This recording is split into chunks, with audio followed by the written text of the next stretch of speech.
ወይኔ የዘንድሮ ፀሐይ ጋይስ ገና ካሁኑ ወይኔ ወይኔ ወይኔ ወይኔ። እኔ በፊት ስወጣ ማለት ነው ምንም ጥላ አልይዝም ነበርና ከዛ ፊቴ እየተበላሸ ፀሐዩ ምናምን ምንም አይነት ነገር የፀሐይ መከላከያ ምናምን ብቀባ ፊቴ ይድን አልቻለም ነበር። አሁን ግን ጥላ ያዙ። እሺ መኪና የሌላችሁ ሰዎች ጥላ ያዙ።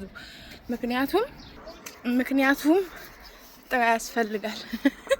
መኪና የሌላችሁ ሰዎች ጥላ ያዙ፣ ፊታችሁ እንዳይበላሽ። ወይኔ እዩት እንዴት ላብየን በቃ ፊት የራሱ በጣም ነው የሚያቃጥለው። ላሳያችሁማ ካሜራውን አዙሬ ላሳያችሁ።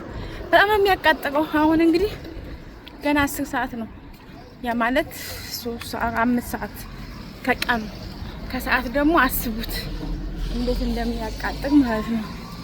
ወይኔ ኦ ማይ ጉድነስ። ወይማ ካሜራውን እንዴት እንደሚያስፈራ እዩት። ፀሐዩ በጣም ነው የሚያቃጥለው።